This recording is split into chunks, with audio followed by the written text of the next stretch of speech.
Everyone, it is time for another chapter of James and the Giant Peach, and today it's chapter 18. Let's see what happens next. A minute later, they were out in the open, standing on the very top of the peach, near the stem, blinking their eyes in the strong sunlight and peering nervously around. What happened? Where are we? But this is impossible, unbelievable, terrible. I told you we were bobbing up and down, the ladybird said. We're in the middle of the sea, cried James, and indeed they were. A strong current and a high wind had carried the peach so quickly away from the shore that already the land was out of sight. All around them lay a vast black ocean, deep and hungry. Little waves were bibbing against the side of the peach. But how did it happen? They cried. Where are the fields? Where are the woods? Where is England? Nobody, not even James, could understand how in the world a thing like this could even have come about. Ladies and gentlemen, the old green grasshopper said, trying very hard to keep the fear and disappointment out of his voice, I am afraid that we find ourselves in a very awkward situation. Awkward? Cried the earthworm. My dear old grasshopper, we are finished.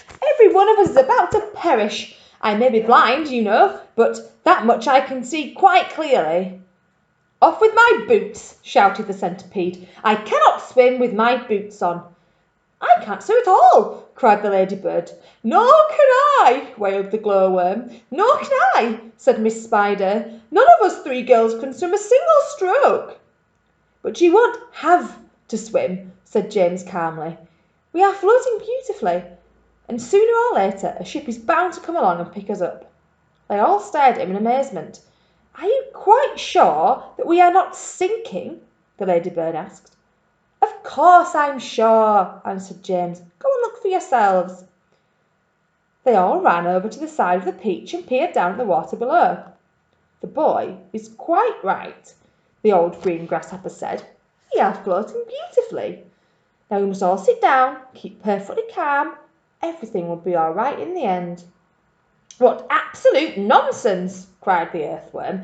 Nothing is ever all right in the end, and well you know it. Poor earthworm, the ladybird said, whispering into James's ear. He loves to make everything into a disaster. He hates to be happy. He's only happy when he is gloomy. Now isn't that odd? But then I suppose he is being an earthworm, and it is enough to make any person pretty gloomy. Don't you agree? If this peach is not going to sink, the earthworm was saying, and if we are not going to be drowned, then every one of us is going to starve to death instead. Do you realise that we haven't had a thing to eat since yesterday morning? By golly, he's right, cried the centipede. For once, earthworm is right. Of course I am right, the earthworm said, and we're not likely to find anything around here either. We shall get thinner and thinner and thinner and thinner, and thirstier and thirstier and thirstier, and we shall all die a slow and grisly death from starvation. I am dying already. I am slowly shrivelling up for want of food. Personally, I would rather drown. But good heavens, you must be blind, said James. You know very well I'm blind, snapped the earthworm. There's no need to rub it in. I didn't mean that, said James quickly.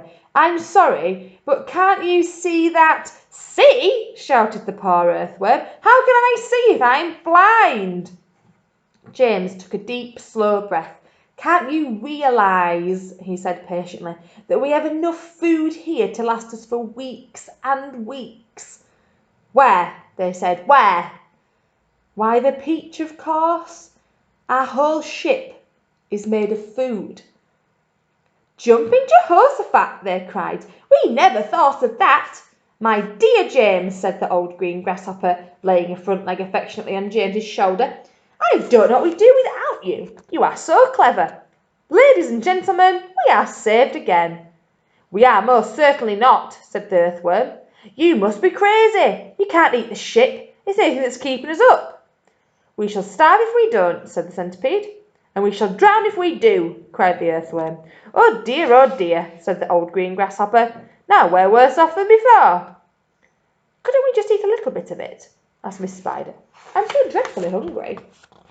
You can eat all you want, James answered.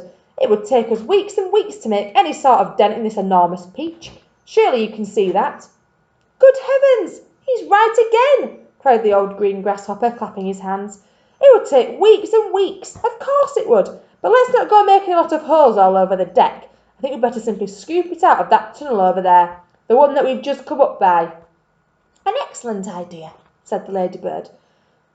Why are you looking so worried about, Earthworm? The centipede asked. What's the problem? The problem is, the Earthworm said, the problem is that there is no problem. Everyone burst out laughing. Cheer up, Earthworm, they said. Come and eat. And they all went over to the tunnel entrance and began scooping out great chunks of juicy golden-coloured peach flesh. Oh, marvellous, said the centipede, stuffing it in his mouth. Delicious, said the old green grasshopper. Just fabulous, said the glowworm. Oh, my, said the ladybird primly. What a heavenly taste. She looked up at James, and she smiled, and James smiled back at her. They sat down on the deck together, both of them chewing away happily. You know, James, the ladybird said, up until this moment I have never in my life tasted anything except those tiny little green flies that live on rose bushes. They have a perfectly delightful flavour, but this peach is even nicer. Isn't it glorious? Miss Spider said, coming over to join them. Personally, I'd always thought that a big, juicy, caught-in-the-web blue bottle was the finest dinner in the world, until I tasted this. What a flavour, the centipede cried. It's terrific. There's nothing like it. There never has been, and I should know, because I personally have tasted all the finest foods in the world. Whereupon, the centipede, with his mouth full of peach and with juice running down all over his chin, suddenly burst into song. I have eaten many strange and scrumptious dishes in my time, like jelly gnats and dandy-prats and earwigs cooked in slime. And minced with rice they're really nice when roasted in their prime, but don't forget to sprinkle them with just a pinch of grime. I've eaten fresh wood burgers by the greatest cooks there are, and scrambled dregs and stinkbugs' eggs and hornets stewed in tar, and pails of snails and lizard tails and beetles by the jar. A beetle is improved by just a splash of vinegar. I often eat boiled slobbages, they're grand when served beside minced doodle-bugs and curried slugs, and have you ever tried mosquitoes' toes and wampfish roes, most delicately fried? The only trouble is they disagree with my inside.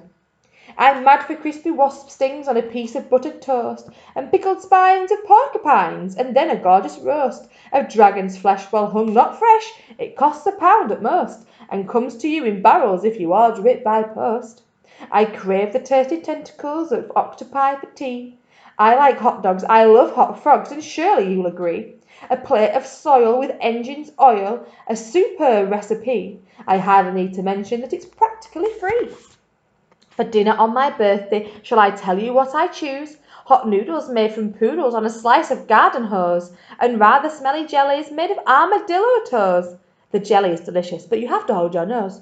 Now comes, the centipede declared, the burden of my speech. These foods are rare beyond compare, some are right out of reach. But there is no doubt I'd go without 1,000,000 plates of each for one small mite, one tiny bite of this fantastic peach. Everybody was feeling happy now. The sun was shining brightly out of a soft blue sky, and the day was calm. The peach, with the sunlight glinting on its side, was like a massive golden ball sailing upon a silver sea. That's end of chapter 18. See you soon.